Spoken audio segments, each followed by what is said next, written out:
अभी जो subject start कर रहे हैं हम लोग उसका नाम है effective stress, capillarity and permeability. Effective stress से कुछ कॉन्सेप्ट्स आपको मैं वीडियो नंबर 40 में पहले ही बता दिया हूँ। अगर इससे ज्यादा कुछ का रिक्वायरमेंट होता है तो जब हम लोग क्वेश्चन डिस्कस करेंगे तो उसमें वो भी खत्म हो जाएगा। अभी हम लोग कैपिलरिटी एंड परमेबिलिटी देखते हैं।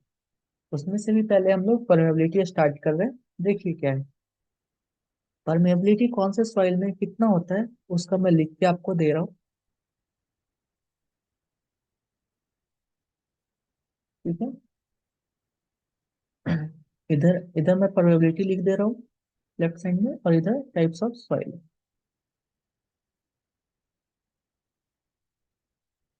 देखिए अगर हम ग्रेवल की बात करें, ग्रेवल, तो ग्रेवल का प्रोबेबिलिटी क्या होगा? It is greater than 1 centimetre पर सेकेंड। ये आपको याद कर लेना है क्योंकि क्या है, इससे डायरेक्ट क्वेश्चन आपको पूछा जाएगा। ठीक है, डायरेक्ट क्वेश्चन पूछ देते हैं एसएससी जेई में। तो ये ग्रेवल का है। सैंड अगर लिखना हो, सैंड, तो सैंड का कितना होगा? 1 से 10⁻³ होता है। 1 to 10⁻³ सेंटीमीटर पर सेकेंड होगा। ठीक है? अगर वही सिल्ट की बात करें, सिल्ट का, सिल्ट का जो होता है वो 10⁻³ से 10⁻⁻7 होता है। ओके। और क्ले का बात होगा तो क्ले क्या होगा?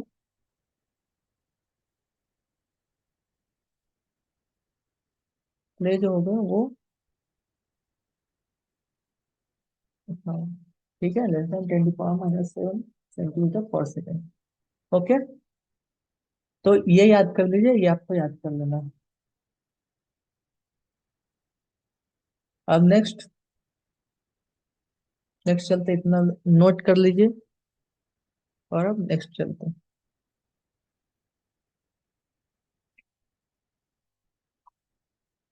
अगर मान के चलिए आपको डिस्चार्ज दिया हुआ है Q, Q is equal to क्या होता है? क्यू इज इक्वल टू होता है के आई ए। के क्या है? के है परमेबिलिटी, परमेबिलिटी। ओके। आई क्या है? आई है हाइड्रोलिक ग्रेडियंट। आई है हाइड्रोलिक ग्रेडियंट है। ए क्या है? ए है एरिया। अब देखिए एक चीज और है, अगर आपको हाइड्रोलिक कंडक्टिविटी दिया हुआ है, क्या दिया हुआ है? Hydraulic conductivity. इसका मतलब क्या हुआ? हाइड्रोलिक कंडक्टिविटी का मतलब हुआ क्या? परमेबिलिटी होता है, इसको परमेबिलिटी ही बोलते हैं। या तो आप हाइड्रोलिक कंडक्टिविटी बोलिए या परमेबिलिटी बोलिए। क्वेश्चन में आपको हाइड्रोलिक कंडक्टिविटी लिख के देगा तो आप उसको क्या समझेंगे? के। अगर आपको हाइड्रोलिक ग्रेडियंट देगा तो उसको क्या बोलेंगे हम? आई। ओके, तो ये चीज याद रखना है। हाइड्रोलिक ग्रेडियंट देगा तो आई, आई लिखेंगे। आई इज इक्वल टू क्या होता है? आई इज इक्वल टू होता है head loss upon length. Head loss upon length. अब हेड लॉस क्या होता है? हेड लॉस होता है total head at entry minus total head at exit upon length. अब ये क्या होता है टोटल हेड एंट्री और टोटल हेड एग्जिट? तो वो मैं आपको बता रहा हूँ, तो अब वो समझेंगे। आई को समझेंगे अब, आई। ठीक है, हाइड्रोलिक ग्रेडियंट, हाइड्रोलिक ग्रेडियंट समझिए।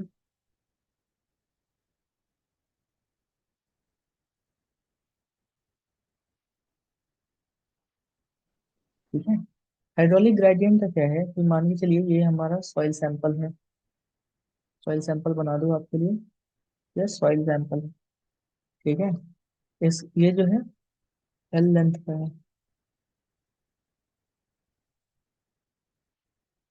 ये पानी पास कर रहा है एल लेंथ से। ओके।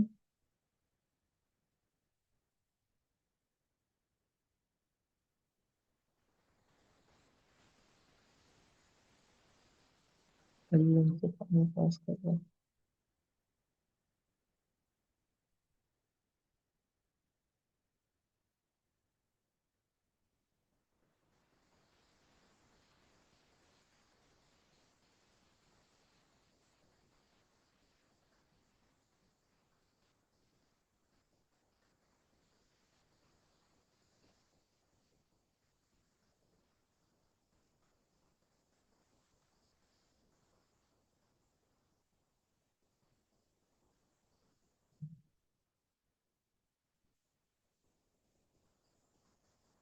मान के चलिए इसमें पानी है, ओके। और ये पानी जो है नीचे की तरफ मूव कर रहा है यहाँ पे। और जब इस सॉइल से पास हो रहा है, तो अब इसमें मैं बताऊंगा आपको कि ये है सीपेज हेड या हेड लॉस क्या होता है, वो मैं बता रहा हूँ। ठीक है, ये मान के चलिए सॉइल सैंपल है। क्या है? सॉइल सैंपल एल लेंथ का। ओके।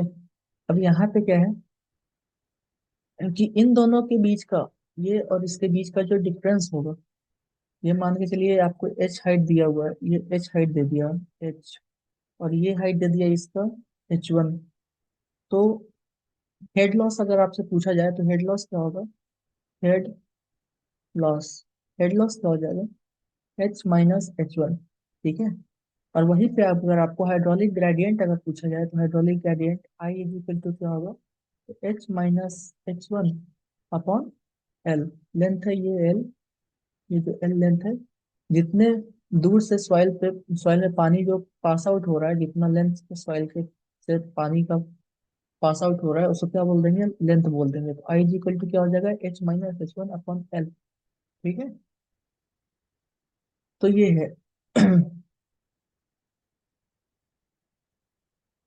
अब चलिए, इतना हो गया। तो Q इज इक्वल टू क्या बोला? Discharge is equal to KIA। Q का यूनिट क्या होता है? सेंटीमीटर क्यूब पर सेकेंड। ओके। अब एक चीज और है कि अगर आपसे पूछा गया कि सीपेज वेलोसिटी क्या होता है, seepage velocity will be VS। तो seepage velocity is equal to होता है V अपॉन एन। V क्या है? Velocity of soil, velocity of water in the soil, soil medium. और ये क्या है? पोरोसिटी है। अब ये यहाँ पे आप बोलोगे कि VS और V में क्या डिफरेंस है? V देखिए, V जो है सॉइल में, जो है सॉइल पार्टिकल्स में जो मूवमेंट्स है, जो वेलोसिटी है, वेलोसिटी ऑफ वाटर है, वो V बोल रहा है। अब देखिए यहाँ पे सॉइल है, लेकिन हम यहाँ पे क्या मान रहे हैं? ये लिमिटेशन है डार्सी का, कि मान के चलिए कि ये जब हम सॉइल, इसमें से पानी जब पास कर रहा है, तो ऐसा तो जरूरी नहीं है कि एक बार अगर T is equal to one one second पे मान के चलिए सॉइल, पानी का पार्टिकल्स, पूरा पानी यहाँ तक आया, और T is equal to 2 seconds पे पानी का मूवमेंट्स यहाँ तक आ गया, वेलोसिटी से यहाँ पे आ गया। तो इसका मतलब ऐसा तो पॉसिबल नहीं है ना सॉइल में। लेकिन हम ऐसा मान के चलते हैं कि जो movements of water, water particles है, वो क्या है? यूनिफॉर्म है। Movements of water particles uniform है, लेकिन सच में ऐसा नहीं होता है। अगर सच में आप देखिए, अगर सीपेज के थ्रू जो पानी पास आउट होता है, वो कहीं ज्यादा होता है और अनयूनिफॉर्म होता है। तो वही अगर सीपेज वेलोसिटी अगर आपसे पूछा जाए तो VS इज इक्वल टू क्या हो जाएगा? तो B/N। तो क्या मतलब हुआ? इसका मतलब ये हुआ कि देखिए, अगर मैं इसको बोलूँ अगर सही से, तो लिमिटेशन ऑफ डार्सी क्या है? The velocity of flow consider is average और डिस्चार्ज वेलोसिटी। ठीक है। ये जो हम ले रहे हैं भी, ये क्या है? एवरेज या डिस्चार्ज वेलोसिटी है, क्योंकि ये पूरा total area of cross section का लेके मान रहे हैं, इस कारण से। ठीक है। लेकिन अगर एक्चुअल में देखा जाए तो क्या है कि वॉइड्स है, वो इंटरकनेक्टिंग वॉइड्स है, एक दूसरे के इंटरकनेक्टेड में है। वॉइड्स अलग अलग अलग अलग वॉइड्स है। तो उससे जो पानी क्या करेगा? सीप आउट करेगा। तो सीप आउट करेगा, तो उसमें क्या है? एरिया जो है बहुत कम एरिया मिलेगा। ऐसे क्या है कि मान के चलो आपको अगर ऐसे दे दिया जाए, एक है, एक ऐसा डब्बा दे दिया जाए, इसमें से पानी पास आउट कराना है। ठीक है। इसमें से एल लेंथ का ही दे दिया जाए, तो इसमें कोई डिस्ट्रक्शन है क्या? कोई डिस्ट्रक्शन नहीं है, ये पूरे एरिया से वाटर पास आउट हो रहा है। लेकिन इस केस में वैसा नहीं है। इसमें क्या है? इसमें खाली डब्बा नहीं है, इसमें क्या है कि पानी को सिप करना पड़ रहा है, वॉइड्स टू वॉइड। और ऐसा भी नहीं है कि अगर आपका सॉइल पार्टिकल्स है तो वॉइड जो है एकदम एक लाइन से होगा, हो सकता है वॉइड ऊपर नीचे रैंडम होगा। तो पानी जो है ऐसे फिर ऐसे रैंडम मूवमेंट, जिगजैग मूवमेंट में वो पास करेगा, है ना। तो इसलिए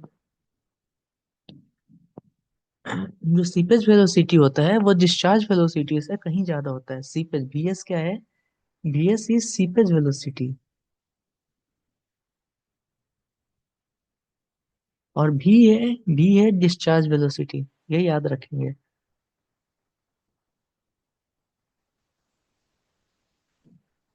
सीपेज वेलोसिटी अगर निकालने के लिए दिया जाए B S is equal to, तो डिस्चार्ज वेलोसिटी अपॉन पोरोसिटी, भी इज इक्वल टू और क्या होता है, discharge velocity is equal to होता है के आई अपॉन एन। ठीक है, तो ये रिलेशन याद रखेंगे, तो क्वेश्चन बनाने में हमें इजी होगा।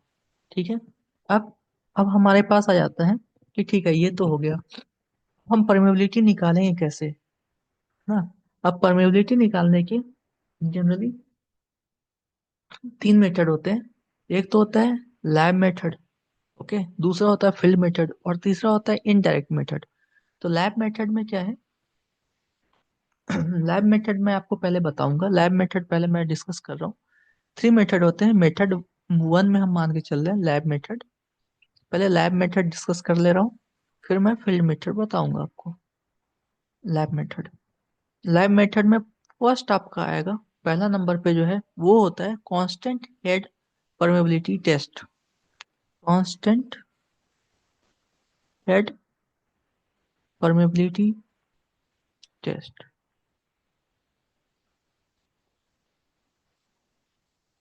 सेकेंड नंबर पे जो है वो क्या है? वो है variable head permeability test, variable. और तीसरा नंबर पे जो है उसको क्या बोलते हैं? Capillarity head permeability test, capillarity head permeability test. ठीक है। अब तीसरा नंबर जो है, ये आप बस नाम याद रखिए, इसको डिस्कस करने की कोई जरूरत नहीं है क्योंकि क्वेश्चंस आते नहीं इससे। Constant head permeability test and variable head permeability test मैं आपको बता रहा हूँ, वो समझिए। तो हम पहले देखेंगे constant head permeability test. Okay, तो क्या है constant head permeability test?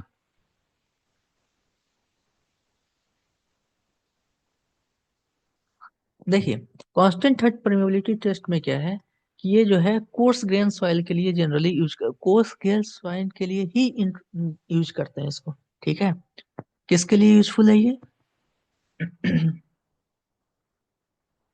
Coarse grain, course grain soil के लिए क्या होता है इसका फॉर्मूला? के I A is equal to volume का भी एंड नीचे में टाइम। तो ये होता है फॉर्मूला इसका। ठीक है, K I A is equal to volume by T. Q is equal to मैं आपको बताया था के आई ए होता है, और क्यू इज इक्वल टू एक और फॉर्मूला होता है उसको बोलते हैं वॉल्यूम बाई टाइम। तो इसी दोनों को क्या किए, बराबर कर दिए। अब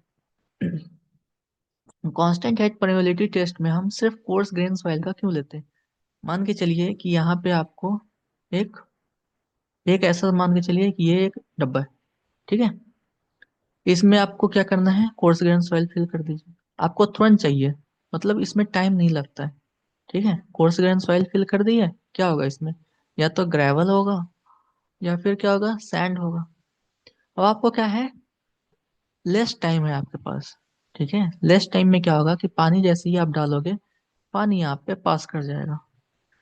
तो पानी जब पास कर जाएगा तो यहाँ पे टाइम आपको कम लगेगा, तुरंत पास कर जाएगा तो पानी टाइम यहाँ पे कम लगेगा आपको। तो इसलिए कांस्टेंट हेड परमेबिलिटी टेस्ट में क्या बोलते हैं इसको, कि ये कोर्स ग्रेन सॉइल के लिए होता है ना। स्मॉल टाइम होता है, water collected in small time. तो इसलिए हम coarse constant head permeability test सिर्फ coarse grain soil sand and gravel में करेंगे। ठीक है। अब बाकी जो आपको चाहिए फाइन ग्रेन सॉइल के लिए, उसके लिए क्या होता है, अगर आप थोड़ी देर के लिए मान के चलो कि इसके जगह पे अगर मैं फाइन ग्रेन सॉइल कर दूं, तो फाइन ग्रेन सॉइल में क्या होगा कि वॉइड्स ज्यादा होंगे। फाइन ग्रेन सॉइल में voids will be more, but वहां पे जो सीप करने का जो परमेबिलिटी, सीपेज का जो स्पीड होगा, जो वेलोसिटी होगा, वो लेस होगा। वेलोसिटी क्या होगा बच्चों? लेस होगा। और वही अगर कोर्स ग्रेन सॉइल में क्या होगा कि वॉइड्स तो कम होंगे, voids will be lesser than final grain soil, but velocity यहाँ पे क्या होगा? फास्ट होगा। इसमें वॉइड्स जो है वो थोड़ा लार्जर होंगे। वॉइड्स क्या होंगे? लार्जर होंगे कोर्स ग्रेन सॉइल में, लार्जर वॉइड्स मिलेंगे। और सॉइल, फाइन ग्रेन सॉइल में जो वॉइड्स मिलेंगे वो क्या मिलेंगे? वो मिलेंगे स्मॉल, स्मॉल वॉइड्स मिलेगा। तो उसके कारण क्या होगा? क्या होगा कि वेलोसिटी कम होगा। और लार्जर वॉइड्स के कारण क्या होगा? वेलोसिटी ज्यादा होगा कोर्स ग्रेन सॉइल में। ठीक है।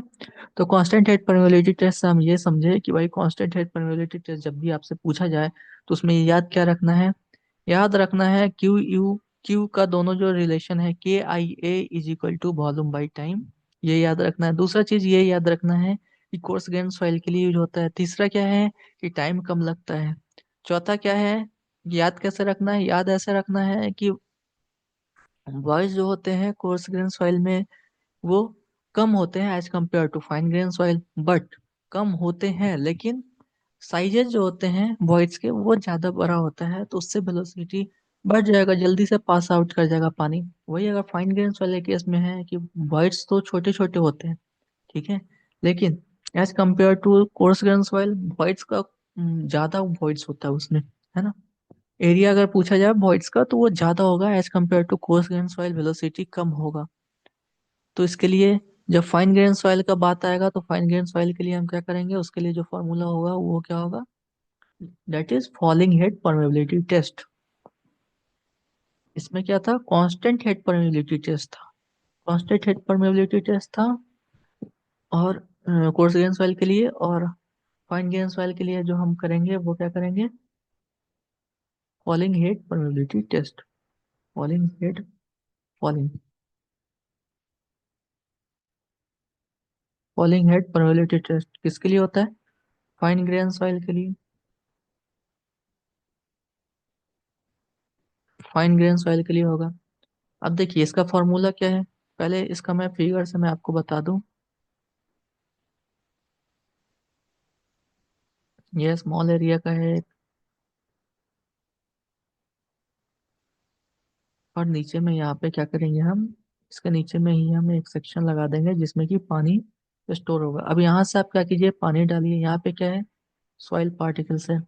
अब देखिए ये जो स्मॉल वेंट है इसका एरिया, इसको एरिया हम डिनोट करेंगे ए से, और इसका जो एरिया होगा इसको हम डिनोट करेंगे कैपिटल ए से। ठीक है। उसके बाद इसको, इसका जो लेंथ होगा, लेंथ एल डिनोट कर रहे हैं। उसके बाद मान के चलिए T is equal to T time पे जो सबसे पहले पानी का जो लेवल है वो ये है, तो इसको जो है हम मान रहे हैं H1। टी टू टाइम पे टी इज इक्वल टू 0 पे मान के चलो, और T is equal to T second पे कुछ टाइम के बाद जब हम देखें तो इसका लेवल जो है क्या हो गया? वो थोड़ा नीचे हो गया यहाँ पे। तो इसको मैं क्या बोल रहा हूँ? H2 बोल रहा हूँ। अब इसका फॉर्मूला जब हमको लिखना होगा तो वेरिएबल हेड प्रोबेबिलिटी टेस्ट का जो फॉर्मूला होगा वो क्या हो जाएगा? K is equal to 2.303 A L, small वाला एरिया, और सॉइल पार्टिकल्स का जो लेंथ है, कितने दूर में सॉइल पार्टिकल्स है वो, बड़ा वाला एरिया, और T time taken from water moving from T0 to T seconds. ठीक है, जब टी से टी सेकेंड तक वाटर मूव करेगा कितना टाइम में पास करेगा वो, और इसको क्या करना है? लॉग उसका टाइम था और लॉग H1/H2। ठीक है, ये करना है। वहीं अगर मान के चलो तीन तीन अगर टाइम दे दिया जाए, T=0, T=2, T=3, और तीन लेंथ बता दी जाए, हाइट कि इतने इतने हाइट पे है, तो इस, अगर आपको H1 दिया हुआ है और H2 दिया हुआ, H3 दिया हुआ है, तो H2 निकालने के लिए क्या करेंगे? H1/H1 इंटू H3 का अंडर रूट। ठीक है, H1 इंटू H3 का अंडर रूट कर देंगे तो ये निकल जाएगा आपको। तो ये हो गया आपका कैपिलरिटी, कैपिलरिटी परमेबिलिटी टेस्ट में आपको कुछ नहीं करना है, बस नाम याद रखिए, कोई जरूरत नहीं है उसमें याद रखने का। ठीक है। अब अब चले आइए अब फील्ड मेथड में देखते हैं। फील्ड मेथड में देखिए, मैं आपको फॉर्मूला बता दे रहा हूँ। जब इन्वायरमेंट पढ़ेंगे तो हम इसमें और अच्छा से उसको एक एक करके एक्सप्लेन करेंगे। ठीक है। तो क्या है, फील्ड मेथड में जो चार फॉर्मूलेज हैं वो मैं आपको बता दे रहा हूँ क्या क्या है। ये पहला था जो परमेबिलिटी का था, वो लैब मेथड था। अब है फील्ड मेथड। फील्ड मेथड में क्या है, देखिए, फील्ड मेथड में हमें चार क्या है, वेल इन अनकन्फाइंड एक्यूफर्स के लिए है, फिर वेल इन कॉन्फाइंड एक्यूफर्स के लिए है। तो चलिए दोनों में लिखते हैं पहले। Well in un unconfined aquifer, और इधर क्या है, कॉन्फाइंड एक्यूफर। कॉन्फाइंड एक्यूफर, दोनों के लिए दो थ्योरी दिया हुआ है, थिम्स और ड्यूपिट्स।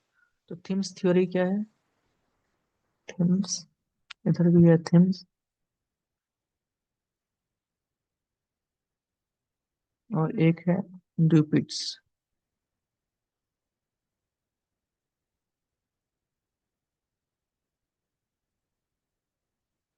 थिम्स का फॉर्मूला क्या है, थिम्स का प्रोबेबिलिटी का फॉर्मूला है K is equal to 2.303 Q log mu 1 upon mu 2, और पाई h1 square minus h2 square. ठीक है। कॉन्फाइंड में थिम्स का फॉर्मूला क्या है, K is equal to 2.303 Q log r/, mu w। Okay. और डिवाइड में क्या है, 2 pi d, 2 pi d h1 minus h2, ये फॉर्मूला है।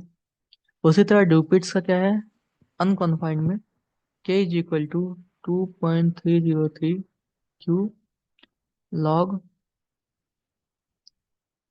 r/म्यू w, और डिवाइड में क्या है, पाई h² minus h w²। Okay.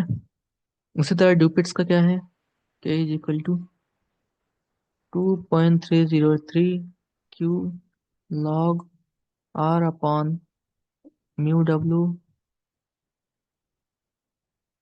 Divided by 2 pi d h minus h w। ठीक है। अब ये हो गया फील्ड मेथड। अब कुछ इनडायरेक्ट मेथड है वो देख लीजिए। इनडायरेक्ट मेथड है, डायरेक्ट मेथड में क्या है, फर्स्ट नंबर पे जो है वो क्या है, कॉजने कार्मन इक्वेशन। क्या है, कॉजने कार्मन इक्वेशन। इसका क्या होता है, के इज इक्वल टू 1/के गामा/म्यू, किसका, फ्लूइड का, फ्लूइड का, और इसको मल्टीप्लाई करना है EQ/1 + E ओके। अब के क्या है, के क्या है, के डैश क्या है, ये सब के का क्या बोलते हैं। के एक कांस्टेंट है जिसका वैल्यू कितना होगा आपको, के का वैल्यू हो जाएगा 0.5। ओके।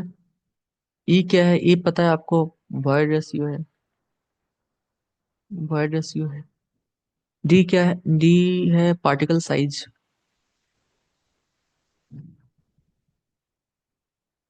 मान लो ये सॉइल पार्टिकल्स है, तो इसका जो डायमीटर होगा ना, वो है, वो है डी। हो गया। चलो, गामा एंड म्यू क्या है, गामा तो है यूनिट वेट हो गया, है ना। और म्यू क्या है, डायनेमिक विस्कोसिटी है। म्यू क्या है, डायनेमिक विस्कोसिटी ऑफ फ्लूइड। जब फ्लूइड मैकेनिक्स का करेंगे तो डायनेमिक विस्कोसिटी क्या होता है, ये सब काइनेमेटिक विस्कोसिटी क्या होता है, ये सब हम लोग देखेंगे और समझेंगे। ठीक है, तो ये कॉजे कार्बन इक्वेशन है। कॉजे कार्बन इक्वेशन हो गया। अब बी नंबर पे क्या होगा, बी नंबर पे है Elon हेजन equation. Elon हेजन equation. Elon हेजन equation क्या है, के इज इक्वल टू क्या होता है एलन हेजन इक्वेशन में, K is equal to 100 D10 का स्क्वायर। ठीक है, क्या होता है परमेबिलिटी का यूनिट सेंटीमीटर पर सेकंड। अब सी में मान के चलिए, सी क्या है, कंसोलिडेशन इक्वेशन हो जाता है, उससे भी निकलता है एक कंसोलिडेशन इक्वेशन। क्या होता है इसका फॉर्मूला, के इज इक्वल टू सी भी एम भी गामा डब्ल्यू। ओके, सी भी क्या है, कोफिशिएंट ऑफ कंसोलिडेशन, एम भी क्या है, कोफिशिएंट ऑफ वॉल्यूम कंप्रेसिबिलिटी है, गामा डब्ल्यू क्या है, यूनिट वेट ऑफ वाटर। ठीक है, अब है डी नंबर पे क्या है, तरजागी। तरजागी इक्वेशन क्या है, तरजागी इक्वेशन। तरजागी इक्वेशन क्या है, K is equal to 200 E square D E square. D क्या है, यही है, मान के चलिए आप, ये सॉइल पार्टिकल्स है तो इसका जो डाया होगा वो क्या है, डी। ओके, ये डी है, सॉरी ये मान के चलो डी है। आप इसको एक्युमुलेट कर दो, ऐसा मान लो आप कि ये सर्कल है, और सर्कल सॉरी स्फेरिकल है, स्फेरिकल तो इसका डायमीटर जो होगा डी होगा। ये डी है, और वो स्फेयर का क्या होगा डाया, डी ई हो जाएगा। चलिए इसको रिमूव करता हूँ और बता रहा हूँ नेक्स्ट।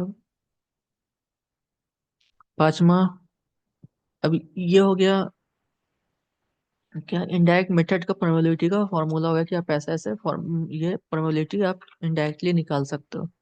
अब क्या है कि फैक्टर्स विच अफेक्ट्स परमेबिलिटी, कौन कौन सा फैक्टर जो अफेक्ट करता है परमेबिलिटी को। ठीक है, ये चार फॉर्मूला याद रखना है, उसके बाद फैक्टर्स विच अफेक्ट परमेबिलिटी। तो जो पहला है वो क्या है, पार्टिकल साइज है। पार्टिकल साइज, पार्टिकल साइज क्या होगा, particle size is directly proportional होगा पार्टिकल साइज के। ठीक है, क्यों, K is directly proportional to D square. कहाँ से आया ये, आपने एक फॉर्मूला पढ़ा था एलन हेजन। एलन हेजन में क्या था, एलन हेजन में अभी क्या होता है हमें, K is equal to 100 into, K is equal to 100 into D10 का स्क्वायर। तो D10 तो वही है, D10 का स्क्वायर, तो क्या हो गया, डायरेक्टली फॉर्म डायरेक्टली हो गया। वहीं पे वॉइड रेशियो का क्या होगा, वॉइड रेशियो भी डायरेक्टली, वॉइड रेशियो भी आपका क्या होगा, डायरेक्टली रिलेटेड होगा। एक तो होगा आपका अभी तरजाई का जो इक्वेशन है उससे आपने देखा क्या, के इज इक्वल टू क्या देखा तरजागी से, तरजागी से देखा 200 E² DE² देखा।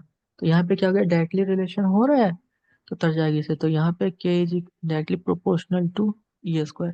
लेकिन आपने एक और देखा है कॉजे कार्बन इक्वेशन में, जिसमें कि था के क्या था, EQ/1 + E था, है ना, EQ/1 + E था उधर, ये डायरेक्टली प्रोपोर्शनल है। तो देखो आप ऊपर में EQ है ना, तो ज्यादा ही होगा, तो अगर मान के चलो, लेकिन यहाँ पे अगर हम फंस जा रहे हैं थोड़ी देर के लिए कि दो डिसाइडिंग फैक्टर है, ई है एंड डी है। ठीक है, ई है और डी है, पार्टिकल साइज दिया हुआ है और ई दिया हुआ है, वॉइड रेशियो दिया हुआ है। तो दोनों में किसको हम लेंगे, तब हम प्रेफर्ड करेंगे डी को। ठीक है, यहाँ पे ई में फंस के नहीं रहेंगे, वॉइड रेशियो को तब इग्नोर कर देंगे और पार्टिकल साइज को प्रायोरिटी दे देंगे। ठीक है, अब चलिए, अब फ्लूइड प्रॉपर्टीज क्या है। अब फ्लूइड प्रॉपर्टीज दिया जाए, देखा जाए तो क्या होता है, K is directly proportional to gamma upon mu, है ना, डायनेमिक विस्कोसिटी के इनवर्सली प्रोपोर्शनल होगा, और यूनिट वेट के डायरेक्टली प्रोपोर्शनल होगा। तो म्यू जो होता है, म्यू होता है इन्वर्सली प्रोपोर्शनल टू टेम्परेचर। ठीक है। अगर म्यू का इन्वर्सली प्रोपोर्शनल है टेम्परेचर, तो के का क्या हो जाएगा, के का डायरेक्टली हो जाएगा टेम्परेचर। तो टेम्परेचर का अगर देखा जाए तो के डायरेक्टली प्रोपोर्शनल टू क्या होता है, 2 डिग्री सेल्सियस। चलिए, एक होता है इंट्रिंसिक परमेबिलिटी, जो कि याद रख लीजिए, इंट्रिंसिक परमेबिलिटी क्या होता है, इंट्रिंसिक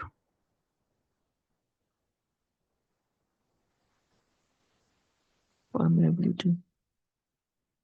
इंट्रिंसिक परमेबिलिटी होता है K naught is equal to K upon gamma upon mu of fluid. ठीक है, याद हो जाना चाहिए। फिर क्या है, particle size, sorry, degree of saturation E number पे ये था, डी। ई नंबर पे क्या है, degree of saturation, D O S लिख दे रहा हूँ मैं, degree of saturation and entrapped air. Entrapped air, इसका फॉर्मूला क्या है, के इज इन, इस फॉर्मूला नहीं, क्या कैसे इफेक्ट करेगा, तो ये इनवर्सली प्रोपोर्शनल होता है। इसका मतलब ये हुआ, देखिए, कि सॉइल पार्टिकल्स है, सॉइल पार्टिकल्स के अंदर में जो गैसेज, अगर मान के चलो कि इसमें अगर एयर भरा हुआ है, वॉइड्स में जो है एयर भरा हुआ है, तो उससे क्या होगा, प्रोबेबिलिटी इफेक्ट करेगा। तो जितना ज्यादा अगर गैसेज अगर भरा होगा तो प्रोबेबिलिटी उतना कम होगा। ठीक है।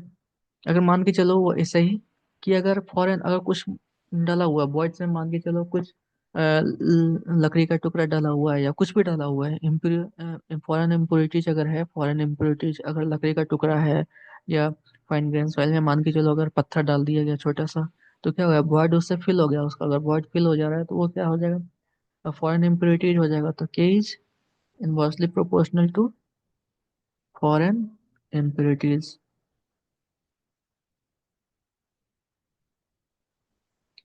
ठीक है, ये हो गया, इतना समझ में आ गया।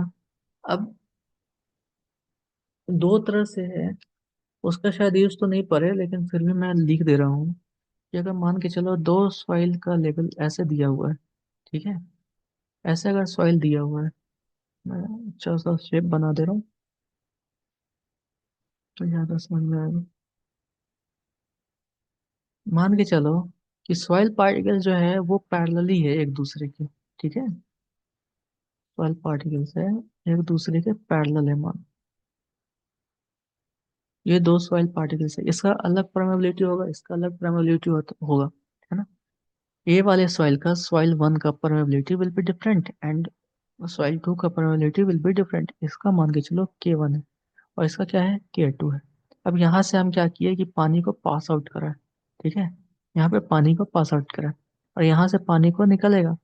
तो हम इसमें बोले हैं कि भाई दोनों का परमेबिलिटी तो अलग अलग है ना, दोनों का परमेबिलिटी अलग अलग है, तो हम कैसे परमेबिलिटी निकालेंगे, तो इसमें क्या करते हैं, एक फॉर्मूला होता है जिससे कि हम क्या करेंगे, कि एवरेज निकालेंगे। तो के एवरेज क्या होगा, कि दोनों का मिक्स करके हमें निकल जाएगा। यहाँ पे देखिए सॉइल पार्टिकल्स एक दूसरे के पैरेलल है, और जो पानी आ रहा है वो वाटर, ये सॉइल के पैरेलल ही आ रहा है, पानी ऐसे आएगा। देखिए, जैसे सॉइल है ऐसे आएगा पानी, जाएगा ना, ऊपर में भी ऐसे सॉइल के क्या जा रहा है, पैरेलल जा रहा है। तो इसमें जो फॉर्मूला है K average parallel is equal to क्या है, summation of K I Z I divided by summation of Z I. Z I क्या है, कि ये थिकनेस ऑफ सॉइल पार्टिकल्स है। ठीक है, Z one and Z two, Z two, इसका के वन है और ये के टू है। अब इसका देखिए क्या होगा, K one Z one plus K two Z two upon Z one plus Z two. ठीक है। अब इसमें एक चीज और है, क्या है, कि जो डिस्चार्ज होगा वो क्या होगा, सेम होगा, Q1 is equal to Q2। यहाँ पे जो डिस्चार्ज होगा वहां पे जो डिस्चार्ज होगा विल बी सेम। ठीक है, इसको आप ऐसा ही मान के चलो, कि आप इसको ले लो क्या, इसको ले लो आप सीरीज, सीरीज कनेक्शन जैसे करते थे ना, वैसा है, ऐसे। तो उसी तरह इसमें मान के चलो, Q अगर सेम है तो यहाँ पे Q और I देखना है। ठीक है। डिस्चार्ज और हाइड्रोलिक ग्रेडियंट देखना है। तो अगर डिस्चार्ज सेम है तो hydraulic gradient will be different.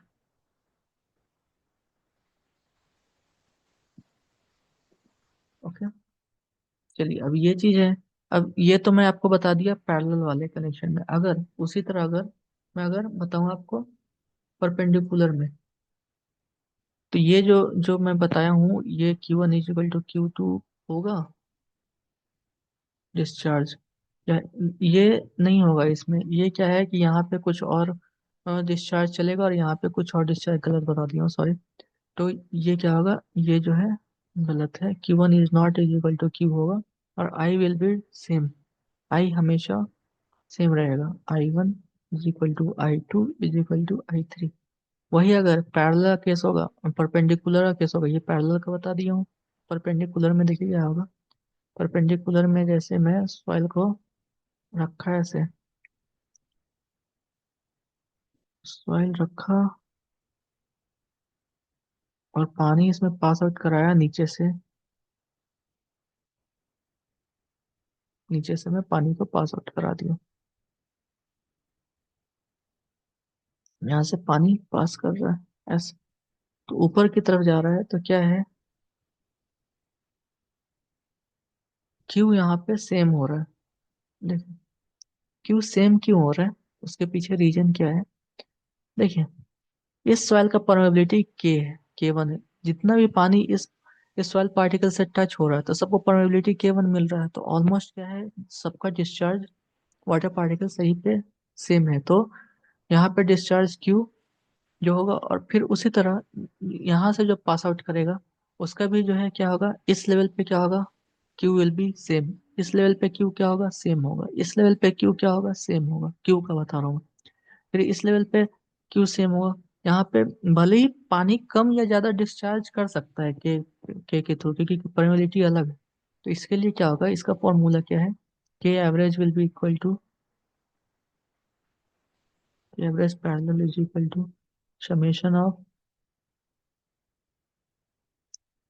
Of Z I upon Z I upon K I. अब के क्या है, ये सॉइल पार्टिकल्स का हम क्या कर रहे हैं, हटा दे रहा हूँ। इसका मान लो K1 है, ऐसा K2 है, ये Z1 है, और ये क्या है, Z2। ठीक है। तो इसी से आप इससे निकालोगे के एवरेज पर पैरेलल है। पैरेलल, सॉरी ये परपेंडिकुलर है, पैरेलल नहीं है, परपेंडिकुलर है। पेंडिकुलर है, तो इससे हम निकाल लेंगे, है ना। तो इसमें क्या होगा, इसमें Q will be same, Q same होगा, hydraulic gradient will be different. तो ये याद रखिए, और इससे सारा क्वेश्चंस बन जाएगा। अब हम क्वेश्चंस डिस्कस करेंगे नेक्स्ट क्लास में। तो for today it is enough. अब हम लोग क्वेश्चंस डिस्कस करते हैं, इसके बाद ये पूरे चैप्टर का और जो भी कॉन्सेप्ट छूटा होगा वो कॉन्सेप्ट आपको बता दिया जाएगा।